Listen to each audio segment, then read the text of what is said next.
안녕하세요. 책 읽어주는 여자 부키입니다. 오늘은 혼자가 혼자에게 이병률 산문집 낭독해 드리도록 하겠습니다.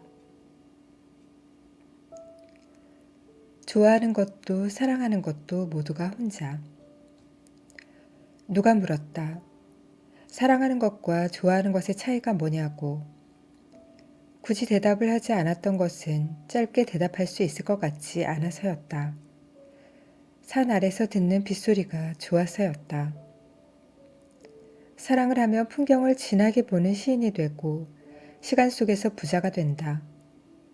마른 나무에 잎이 돋고 그 잎에 새가 와서 앉는다. 그렇다고 찬란한 날들만 만나게 되지는 않겠지만 전반부에는 요상한 것들이 요상하게 와서 충돌한다. 그럼에도 사랑을 하면 아프다.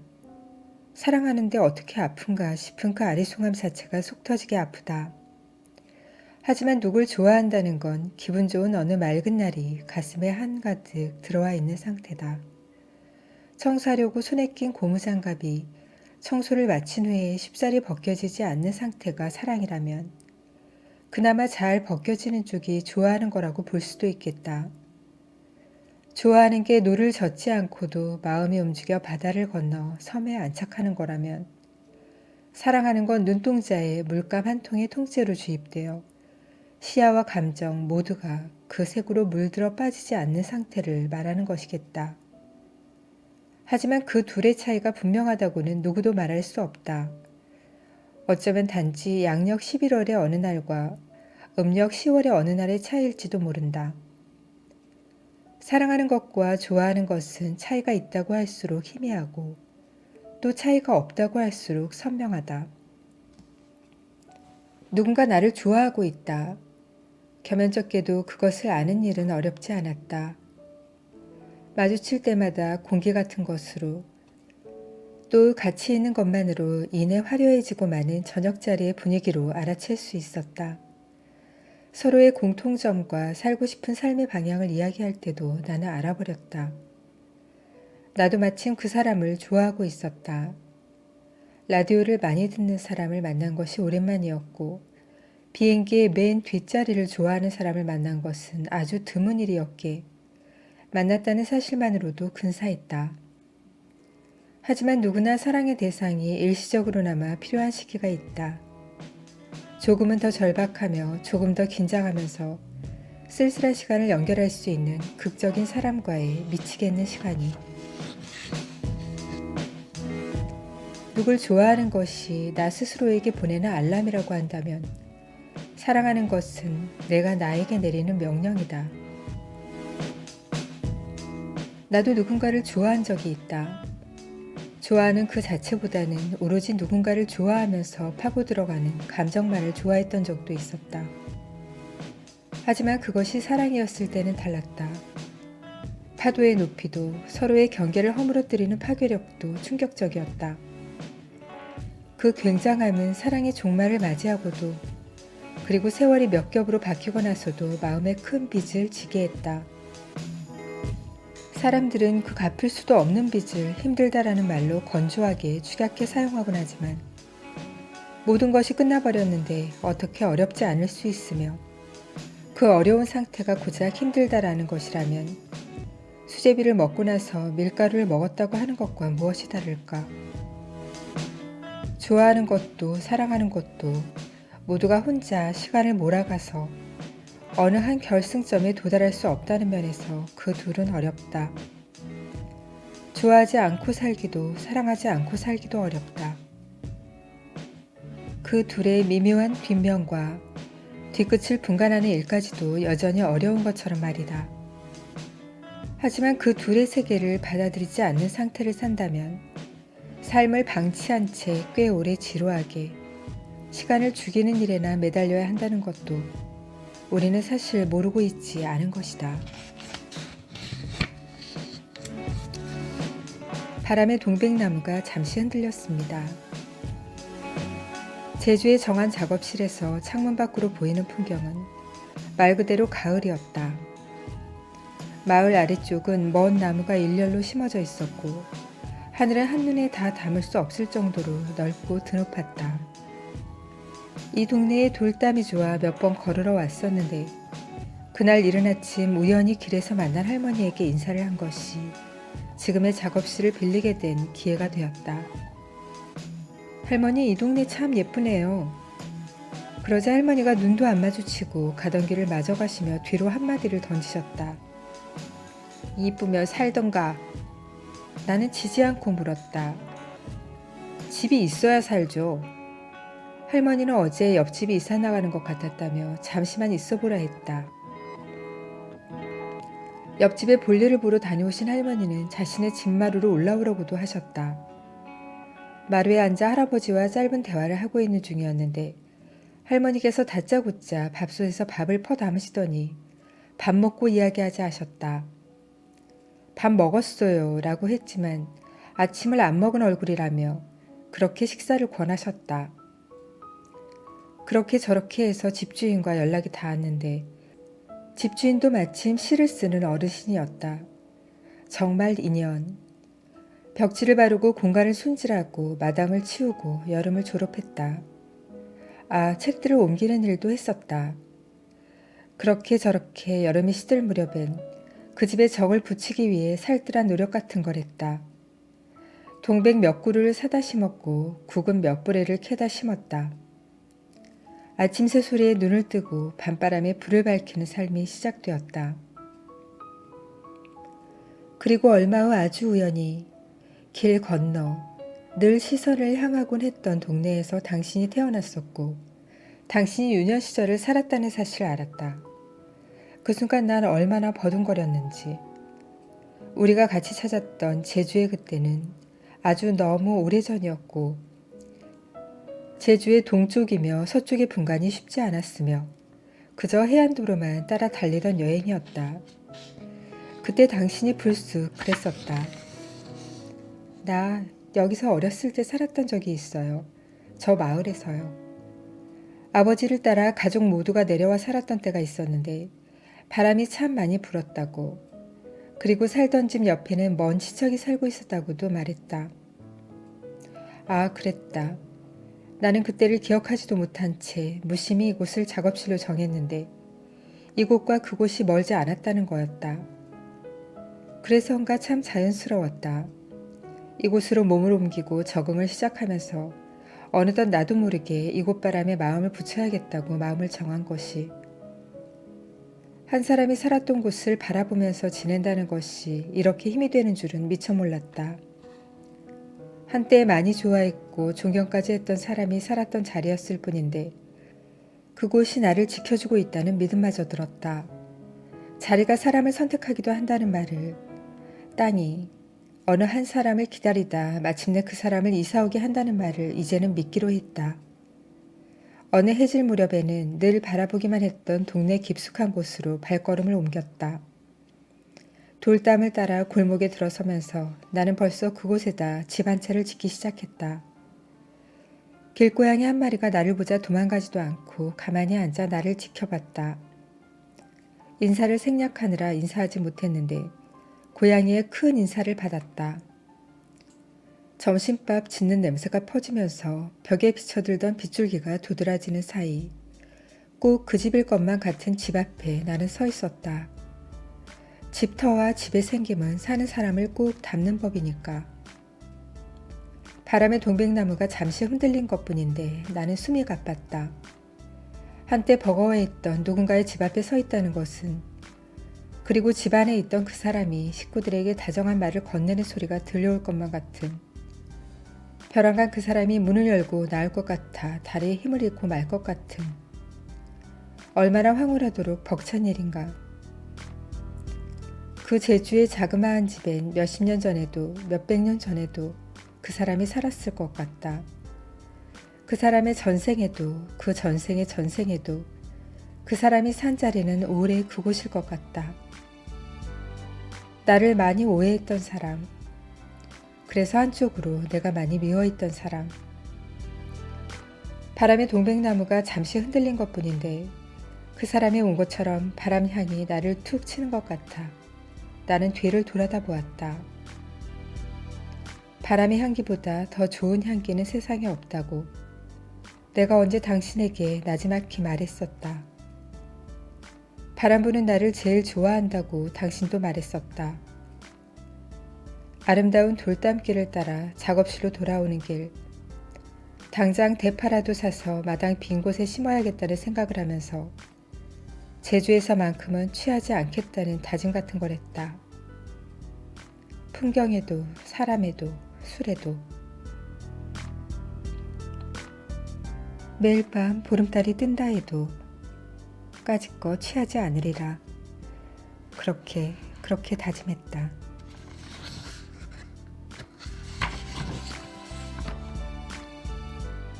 10분 동안만 나를 생각해 주세요.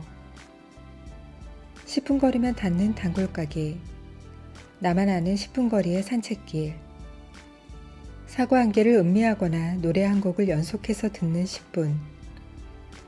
그러니까 우리는 만약에 한 달만, 딱 한 달만 살 수 있다면 뭘 하고 싶어? 라고 묻는 것보다는 단 10분간만 살아야 한다면 뭘 어떻게 하고 싶어? 라고 묻는 편이 나을 것만 같다. 한 달이라는 시간이 우리가 하고 싶은 것을 생각만 하고 늘어놓기에 분주한 애매한 시간이라면 10분이라는 시간은 절박하고 선명하며 그만큼 간절할 수 있기 때문이었다. 약속한 시간이 되어도 그 자리에 나타나지 않는 사람을 꾹 참고 기다려야 하는 경우, 물론 우리는 지금부터 10분만 더 기다렸다가 오지 않으면 그때 일어나야지 하고 속으로 다짐하기도 하고, 또 마침 그 10분 만에 사람이 도착하기도 한다. 긴 호흡으로 10분 동안을 기다려야 먹어야 제맛이 나는 음식도 있다.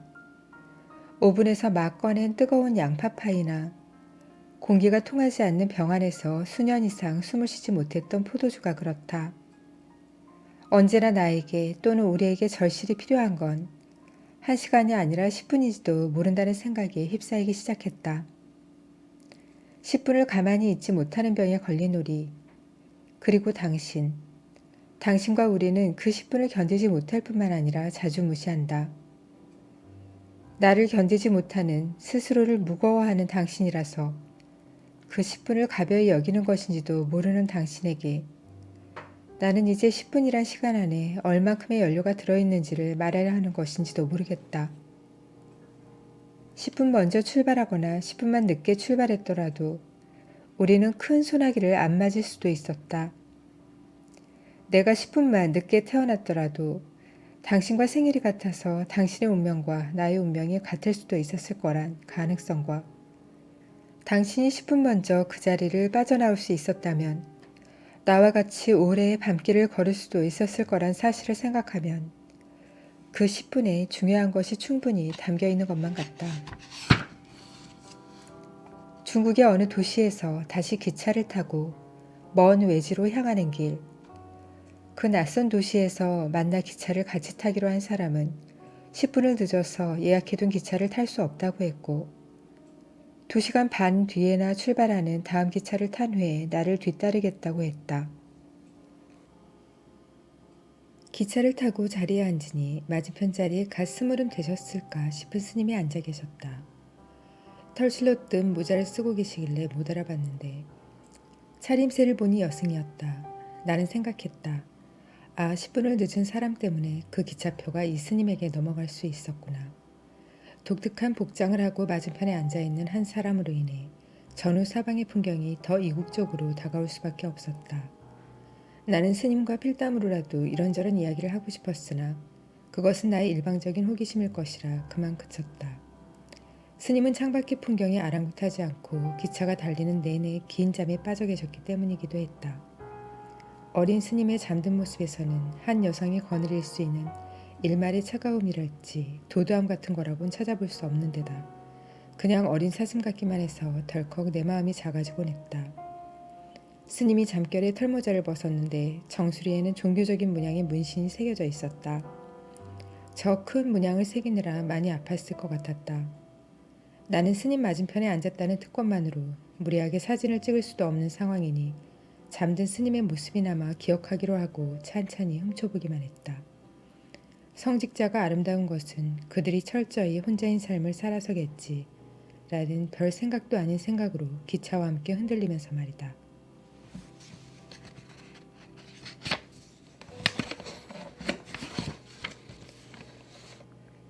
세제를 푼 물에 10분이나 담근 후에나 지워지는 얼룩이나 문자메시지 따위로는 도무지 안 될 것 같아서 통화를 해야 하는 그것이 10분이나 이어지는 미묘한 일들. 10분 동안 공원 벤치에 앉아 있거나 10분 동안의 낮잠이라거나 내가 그 한 사람에게 빠지는 시간은 순간이었지만 그 감정이 그 사람에게 슬로모션의 속도로 옮겨가 전해지던 10분 동안의 기류라거나 내가 당신이 보고 싶어 떠올린 지 정확히 10분 뒤에 도착하는 당신의 짧은 문자 메시지. 그것은 빛의 속도를 닮은 너무나도 인간적인 감정의 타이밍. 10분 동안 잡고 있었던 당신의 손은 또 어땠던가. 10분만 손잡고 있을게 하고 허락받고 잡았던 그 유효함을 빌려와 그 10분 동안 모든 것이 익을 대로 익다가 후드득 모든 것이 지고 말았던 짧은 사랑의 유통기한이라거나 누군가 나에게 이제 10분 동안만 살게 되었다며 당장 뭘 하고 싶냐고 한다면 10분 동안만 날고 싶다고 실컷 날고 싶다고 그리 말해도 된다면 나는 내가 쓴 문장 한 줄을 10분 동안 바라보는 직업을 사는 사람이다. 무슨 직업이 그러냐고 묻는 사람도 있겠지만 당최 내 직업은 그렇기만 하다. 그렇다고 그것이 유의미한 일이라거나 그래서 힘든 일이라고 말하려는 것은 아니다. 그렇게 10분을 바라보다 세상에 내보내는 일을 하는 사람. 10분 동안을 더 가열해야 하는 음식도 있듯이 연인과 함께 더 있으려는 침실에서의 10분이 애틋하듯이 이번에 도착하는 지하철이 아닌 10분을 더 기다린 후 다음 지하철을 타야만 우리가 간절히 원하는 인생에 도착할 수도 있다. 그것이 어떤 우연을 빙자한 의도를 내비치고 있더라도 당장은 그 방법만이 나를 좋은 시간대로 견인할 수 있을 것 같아서다. 정시에 맞춰져야만 톱니바퀴가 맞아 돌아가는 사람의 일이란 죽을 맛인 것이다. 그러니 당신과 내가 만날 때면 저녁 7시에 만나는 것도 좋겠지만 저녁 7시 10분에 만나면 어떻겠냐고 물을 것이다. 그러고는 서로 먼저 와서 기다릴까봐 나나 당신이 10분 먼저 그 자리에 와 있을지도 모르겠다. 10분 뒤를 생각해서겠다. 그것도 다 좋아하는 마음 때문이겠다. 정각이라는 시간 개념은 왠지 우리를 일치시킬 것 같지도 않으려니와 왠지 많은 사람들의 바지런한 기운들이 정신없이 몰리고 소모되어 닳아버릴 것만 같은 안내판 역할이나 하는 것이니까. 우리만의 방식으로 돌아가는 시계에 맞춰 스며들게 하고 얼기설기 맞춰 나가야 할 운명의 여분이 우리에겐 아직 더 남아있는 것 같으니까.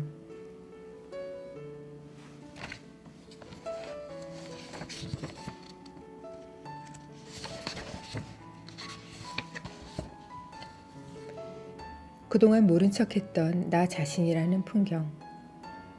만약 우리가 사람이 많지 않은 곳에 살게 된다면 예를 들어 깊은 산골이라든가 인적이 아주 드문 바닷가 마을에 산다면 우리는 외로울 것이고 자주 사람이 그리울 것이다. 당연하게도. 몇십 년 전까지만 해도 북유럽의 핀란드나 노르웨이하고도 북쪽 끝에 사는 사람들이 누군가와 이야기하고 싶은 마음이 간절한 나머지 보름에 한 번 장이 서는 날이면 특별한 용무가 없더라도 먼 길을 나와 장 주변을 서성이곤 했었다는 이야기는 참 인상적이다. 그곳에 사는 사람들은 워낙 인구가 적은 탓에 사람끼리 부딪히는 걸 있을 수 없는 일이라고 생각한 나머지 1m 거리 안으로 사람이 들어오면 극심한 불안감을 느낀다. 그래서 버스를 기다릴 때도 공원에 앉아서 쉴 때도 우리 기준으로 보기에는 상당한 거리를 두고 각자의 위치를 점하곤 한다. 그럼에도 사람을 그리워한다는 사실만큼은 명백하다는 것. 가끔 북유럽을 떠올릴 때면 사람이 없는 곳임에도 사람과 연결된 그 강렬한 인상이 함께 떠올려지곤 한다. 어느 뜨거운 남국을 여행하고 있을 때도 나는 그 사실을 절감할 수 있었다. 내가 카페에 앉아 목을 축이고 있던 중에 옆자리에 앉은 어느 노부부가 말을 걸어와서 대화는 시작되었다. 노르웨이에서 왔다고 했다. 그들 부부는 자신들이 떠나온 노르웨이 북단의 현재 기온이 무려 영하 32도라고 하면서 이곳은 영상 32도가 아니냐며 말문을 열고 있었지만 실은 사람을 그리워하는 간절함을 숨기지 못하고 나하고 대화를 시도하는 것 같았다. 그들이 하는 말의 양은 실제로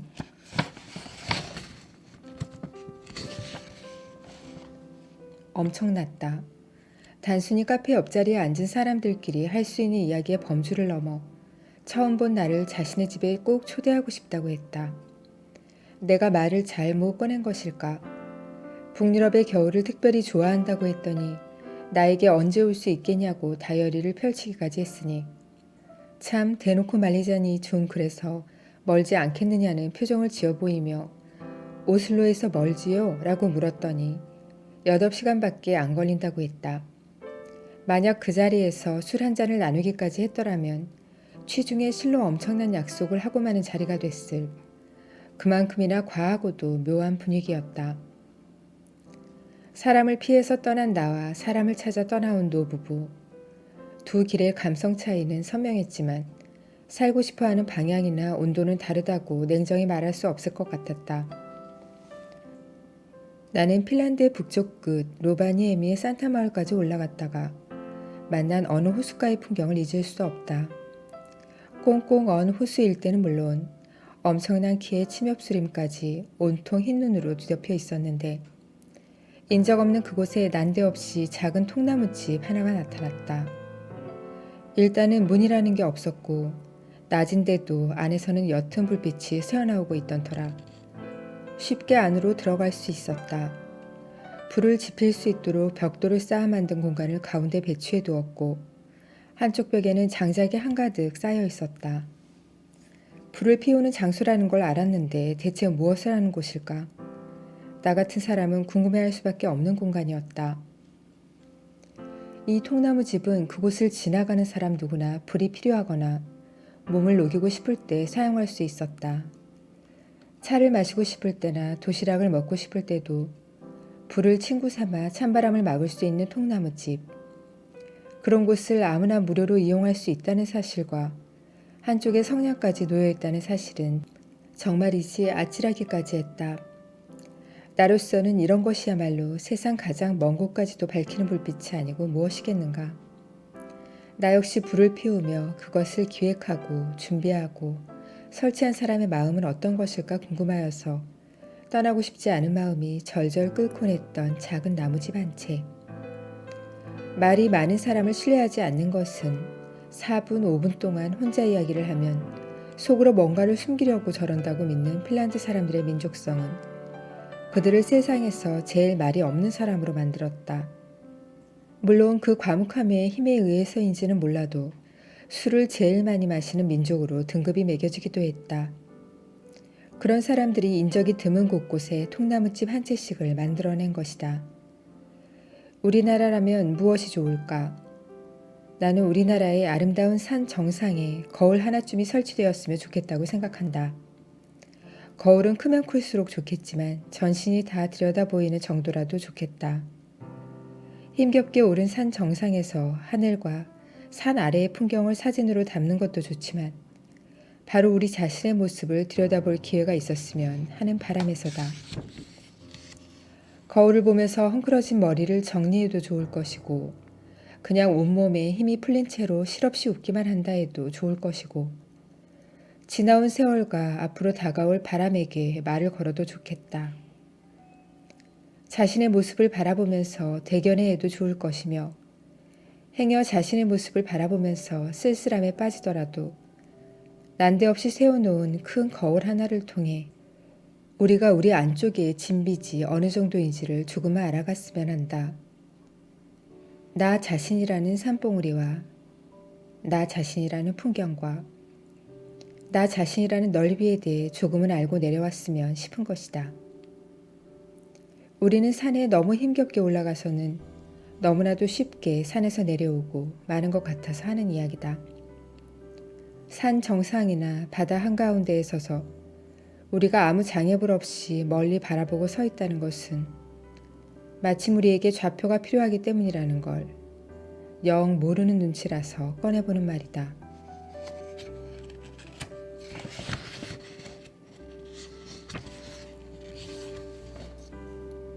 매일 한 번은 최후를 생각해둘 것. 깊은 밤 집안 정리를 하다 우연히 발견한 오래된 상자 안에는 플로피 디스크들이 잔뜩 들어있었다. 플로피 디스크가 USB로 대체된 지도 오래됐지만 주로 그곳에다 한글 문서들을 저장하곤 했던 시대가 있었다. 파일들을 하나하나 불러 모아 컴퓨터에 저장하다 보니 원고 분량이 산더미 같았다. 시 원고를 비롯한 습작기의 여러 원고들은 물론 스크랩한 기사라든가 왜 저장해 놓았는지 모르겠지만 누군가에게 쓴 편지라든가 어딘가로 보냈던 짤막한 원고들, 그 가운데 가장 많은 부분을 차지하고 있는 것은 방송 일을 하면서 썼던 라디오 원고들이었다. 물론 하나하나 읽어보기엔 양도 많았고 너무 오래된 것들이라 슬쩍 모른 척 밀어놓는 게 차라리 자연스러웠지만 어느 한편으로는 삭제 버튼을 누르고 싶은 충동을 여러 번 느꼈지만 여러 명의 라디오 DJ들이 읽었던 원고 안에는 군데군데 나라는 사람이 어떻게든 숨쉬고 있었다는 사실이 조금 웃겨 그대로 두긴 두었다. 원고를 옮기고 새로 저장하는 과정을 통해 지난날의 내가 어땠던가를 돌아보면서 조금 더 웃겼다. 웃긴다고 말하는 것이 참 방관적이지만 지나간 일들은 어쨌든 많은 부분 웃기기 마련일 터인데 그조차 인생이라는 보온병 안에 쌓이고 쌓이는 것만 같다. 어느 먼 곳에서 방송 시간에 맞춰 원고를 써서 보냈던 일, 그때 그 무렵 누군가를 그리워했던 일, 누군가를 사랑했던 많은 날들과 누군가와 이별했던 칠흑 같은 나날들, 그리고 나에게 아직 도착하지 않은 불투명한 미래에 입김으로 남아 말 걸기. 그랬다. 나는 다른 사람들이 쓰는 일기 대신 하루하루 방송 DJ의 역할을 빌려 내 이야기들을 쏟아놓고 산 시절이 있었다.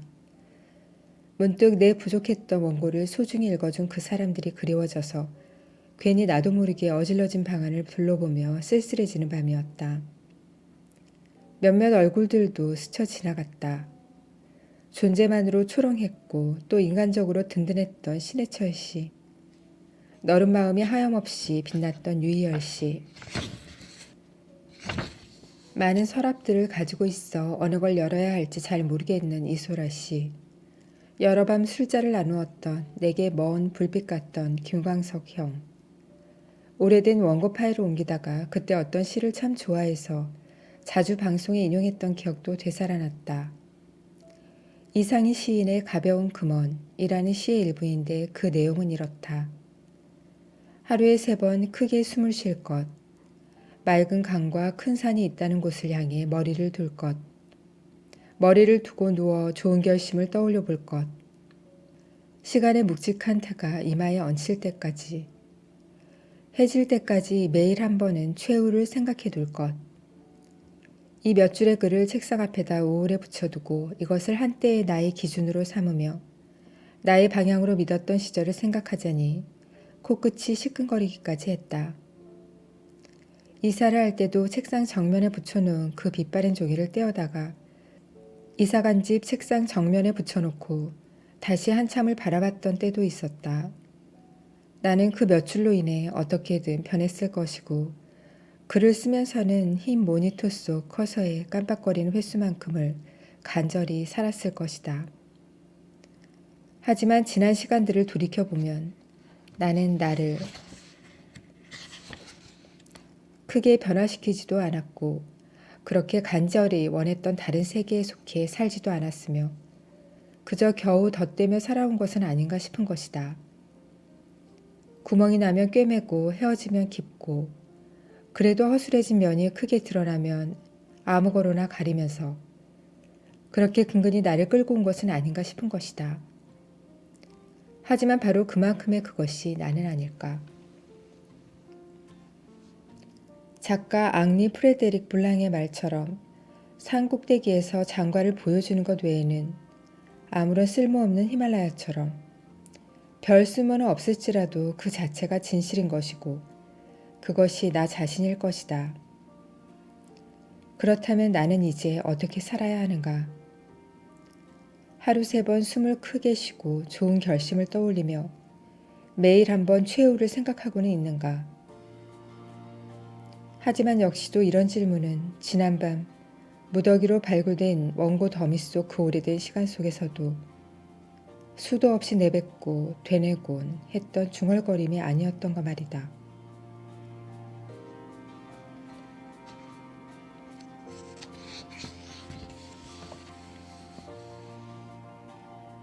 좋은 날의 증거들. 날씨가 어떤지 보려고 창문을 여는데 지나가던 많은 사람들이 일제히 우산을 폈다. 비가 갑자기 내렸어였겠지만 일제히 내 신호를 기다렸다가 축이라도 하는 군무 같았다. 이런 깜찍한 순간을 만나기 위해 나는 인생을 살고 있는지도 모르지. 얼른 사진을 찍고 싶었지만 나는 당장 휴대전화 하나 없었다. 굵게 비가 왔다. 주룩주룩. 비 내리는 거리를 내다보며 나는 이런 사진 콘테스트를 하나 만들면 어떨까 하고 생각했다. 참가자들은 필름 카메라와 필름 한 통을 준비한다. 요즘은 필름 카메라를 즐기는 사람들이 꽤 있으니 주변 사람들에게서 자동 필름 카메라 같은 걸 빌려도 좋겠다. 카메라를 준비했다면 카메라에 필름 한 통을 장착하고는 찍기 시작하면 되는데 주제는 자유다. 단 한 장의 사진이 아닌 필름 한 통에 찍힌 사진 전체가 심사 대상이 된다. 필름 한 통으로 한 사람의 얼굴을 계속해서 찍어나가도 좋겠다. 매일매일 조금씩 변해가는 파란 하늘만 찍어도 좋고 학교나 학원 가는 길 혹은 매일 방에서 바라보는 같은 시간에 창문 밖 풍경을 담아도 좋다. 그게 아니라면 스토리 하나를 정해서 한 장 한 장 스토리를 따라가는 단편 영화 같은 연출이 담긴 사진들이어도 무방하다. 그리고 현상 혹은 인화를 거치지 않은 상태에서 촬영한 필름을 통째로 접수하면 되는데 접수처는 내가 주인 아저씨로 있는 카페 마이달링 커피 쯤으로 하고 싶다. 필름을 접수할 때는 이름과 연락처만 명기하고 사진의 설명이나 작품 의도를 굳이 따라 적지 않아도 좋겠다. 그리고 나는 정성스레 커피 한 잔을 내려주는 것으로 접수증을 대신하는 것이다. 아마도 심사를 맡게 될지도 모를 나는 접수된 모든 필름들을 현상소에 맡긴 다음 두근두근 필름들이 멋진 사진으로 태어나기를 출출한 마음으로 기다릴 것이다. 어느 사람의 필름에는 유독 사진 한 장만이 굉장히 아름다울 수도 있겠다. 어느 사람의 필름에는 이야기가 넘치고 넘쳐 주인공이 궁금한 나머지 만나서 이야기하고 싶어지는 충동이 있는 경우도 있겠다. 또 어느 사람의 필름은 아쉽게도 필름을 잘못 넣은 것인지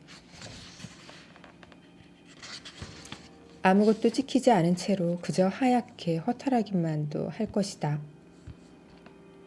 한 장 한 장 셔터를 누를 때마다 심장이 두근거리는 소리를 듣게 하고 마치 원고지 24장에 한 자씩 글자를 채워나가면서 가슴 뛰는 것 같은 그런 순간들을 만나보라고 하고 싶다. 상금을 대신해 아이슬란드 왕복 항공권을 선물로 안겨주는 그런 축제 하나를 만들고 싶다. 삶은 작은 순간들로 이루어진다는 말을 믿기로 한다. 계절이 주는 착한 신호들이 사진 안에 탐스럽게 내려앉았으면 한다. 오래가는 것이 무엇인지를 염두에 두게 되기를, 그것이 얼마나 힘이 되는지 불안을 앓고 있는 청춘이 알게 되기를, 한 장 한 장 사이에 이동거리가 모이고 한 장 한 장 사이에 시간차를 밟으며 필름 한 통을 다 쓰는 동안 꽤 괜찮은 시간을 사용했음을 알게 되기를. 상기된 얼굴로 찾아온 당신이 필름 접수하러 왔습니다 라고 말하면 나는 그 소리를 여기서 가까운 편지 붙이는 곳은 어딘가요? 라는 우아한 말로 잘못 들을 것이다. 그리고 나는 그 편지를 다 읽고 나서는 이건 편지가 아니라 한 권의 책이군요 하는 착각의 마음을 가질 것이다. 그리고 그날 밤은 나에게 필름만 맡겨놓고 통 연락이 되질 않는 한 사람에 관한 꿈을 꿀지도 모르겠다. 사진은 우리가 축소하려는 자유에 대한 갈망을 지속하라고 알려주며 누르고 가두려는 본래 모습을 잃지 말라며 우리를 계속해서 뒤척이게 해준다. 가면을 쓰고 살기보다는 민낯으로 살기에 이 세상은 이미 충분하다고, 세상이 이렇게 아름다운데 어떻게 이 세상을 혼자 건너가겠냐고, 이런 근사한 메시지를 포함하여 사진은 삶의 순간순간을 착하게 대면하게 해줄 것이다. 그러니 세상이 침침하거나 두려울 때가 오면 카메라를 들어 안으로 건너다 보이는 세상에 눈 맞추면 된다. 디지털의 잔치에 정신의 중심을 허망하게 빼앗기느니 잠깐 빌려서라도 필름 카메라를 가져봤으면 필름 한 통 그 24장의 이야기 위에다 우리가 기다리고 기다리는 대답이 살포시 쌓이게 했으면 필름 사진에는 쨍함이 없으니 오만도 없을 것. 어떻게 어떤 사진이 나올지 모르니 찍으면서 조금은 떨릴 것. 그것이 무엇이더라도 지금 당장 우리가 간절히 기다리고 있는 것은 잔혹한 아름다움일 것.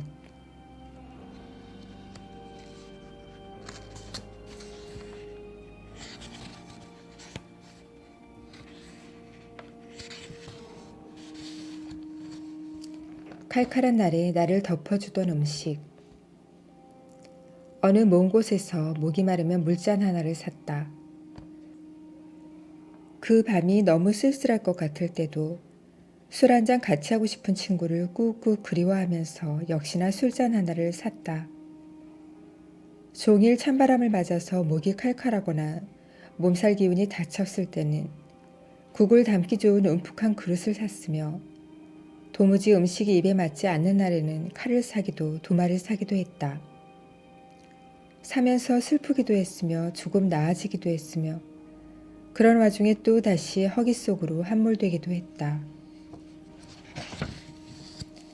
그것들을 모으기 시작한 지도 꽤 많은 시간이 됐으니 20사람, 30사람을 집에 초대한다 해도 그릇 걱정은 하지 않을 정도가 되었다.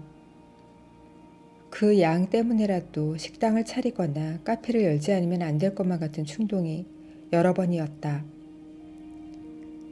어느 날은 그 많은 그릇들이 빼곡하게 쌓인 선반을 보고 있자니 지난 날들이 추레하게 느껴졌다.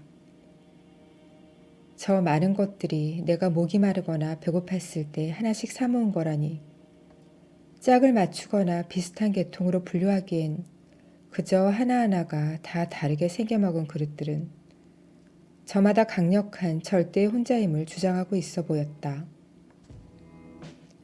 어쩌면 수많은 또 다른 나를 한 곳에 모아둔 것 같기도 하고 아주 먼 곳에서 데려온 시간들이 그릇 안에 담겨 있는 것 같기도 했다. 멀거니 시간을 들여다보는 일보다는 추억이라도 챙겨보는 일이 더 낫긴 할 텐데 아쉽게도 그 그릇들에다 뜨거운 음식을 담아 뜨겁게 나눠 먹었던 사람들은 이제 거의 만나지 않게도 되었다.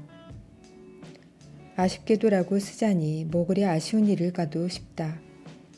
우리 모두의 연은 그저 물에 비친 그림자이거나 비행기 위에서 내려다보는 구름 따위 아니던가. 아주 먼 곳에서 불쑥불쑥 생각나는 음식들은 수를 헤아릴 수 없을 정도로 많지만 나는 아주 자주 계란말이를 떠올린다. 계란을 깨뜨려 용기에 담으면서부터 소금을 풀어 적기까지의 재미하며 프라이팬에 달궈진 기름과 풀어놓은 계란이 한 배를 타면서 풍기는 그 구수함이며 무엇 하나 안 이쁜 과정이 없다. 그렇게 완성된 한 조각을 접시에 담고 마침내 입안에 가져갈 때까지 나는 입에 하염없이 고이는 침을 아끼지 않고 삼키고 삼킨다. 나의 허기를 가장 잘 채워주는 음식은 계란말이다.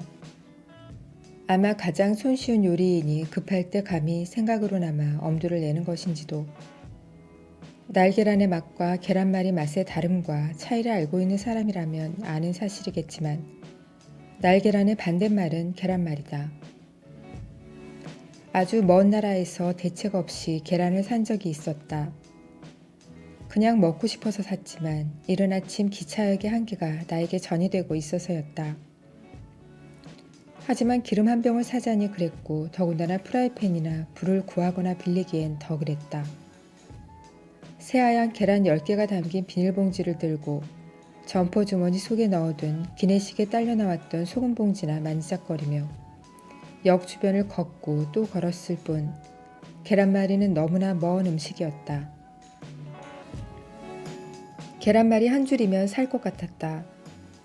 아무런 음식 따위가 아닌 그 추운 날에 노랗고 노란 계란말이 한 줄이면 금방이라도 아이를 낳을 만큼 힘이 날 것도 같았다. 식당에 들어가 주방을 빌려볼까도 싶었지만 용기가 나질 않았다. 용기의 문제가 아니라 방식의 문제였겠지만 나는 황금빛 계란말이를 끝내 먹지 못하고 노인 혼자 운영하는 것처럼 보이는 식당 문 앞에다 쓰시라고 어수룩하게 계란 봉지를 두고 왔다. 그 후로 내게 생긴 버릇은 기내식을 먹을 때 비빔밥에 딸려 나오는 참기름이나 샐러드에 나오는 올리브유 같은 것은 일단 챙기고 보는 것. 계란은 사면 되고 팬과 불만 있으면 될 것 같으니까. 어떤 계란 프라이의 장인은 계란 프라이를 할 때는 계란을 냉장고에서 꺼내 실온에서 30분 이상을 놔둘 것. 팬에 기름을 두른 뒤 기름을 최대한 따라버릴 것. 계란이 익기 시작하면 뒤집지 말고 작은 뚜껑으로 계란을 덮은 뒤 약불로 1분 30초간 가열할 것. 이것이 계란 프라이에 달인이 권하는 비법이긴 하지만 아무래도 괜찮다. 또 어떤 소설 쓰는 후배는 포장마차에서 계란말이가 아닌 계란 프라이를 주문해 먹는 버릇이 있는데 그 또한 왜 먹을 것들이 많은데 계란 프라이를 하는 마음을 일순간 수긋하게 해준다. 계란이라서 가능하다. 계란이라서 채워진다. 그러고 보니 내가 사모은 세상의 모든 접시들은 계란 요리를 담기 위해 산 것들이라 해도 무리는 아니겠다. 내가 만약 최후의 만찬에 초대를 하거든 나의 애정하는 친구들이여 너무 계란 요리만 차려 놓아놓으라고 서운해 마시라. 세상이 쓸쓸하면 쓸쓸할수록 세상이 매우면 매울수록 그렇게 그만한 것은 없을 테니.